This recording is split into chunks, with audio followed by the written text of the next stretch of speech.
Mon intérêt pour la chimie, en fait, a été initié durant mes 2 premières années universitaires à l'école de chimie.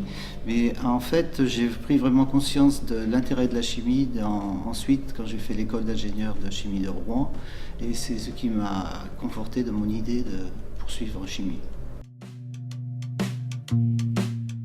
Après ma thèse que j'ai réalisée à l'école de chimie de Rennes, j'ai pris conscience de la nécessité d'aller vers une chimie plus propre, plus respectueuse de l'environnement. C'est ce qui m'a orienté vers la catalyse.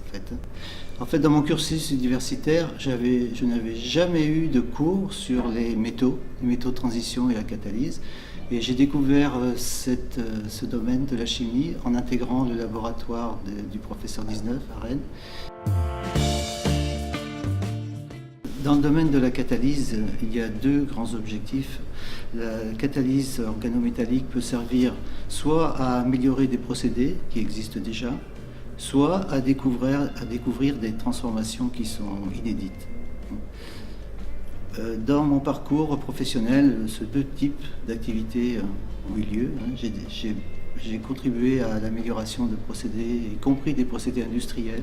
L'apport de la science académique peut trouver des applications dans un domaine industriel, même si parfois ces applications ne nous sont pas communiquées. C'est-à-dire qu'on sait que nos procédés sont utilisés, mais c'est fait de façon confidentielle.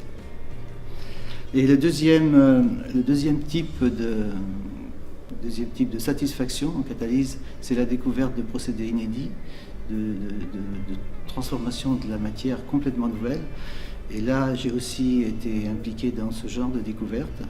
Forcément, en général, ce sont des découvertes fortuites, parce que c'est très difficile de prévoir une découverte. Et donc, durant les 10 dernières années de ma carrière, j'ai découvert de nouvelles réactions qui j'espère, trouveront des débouchés industriels. Le prix Joseph Achille Lebel de la Société Chimique. Merci. Pour l'ensemble de tes travaux, tout ce que tu as fait pour la chimie, ce que tu fais pour la SF aussi, directement et indirectement.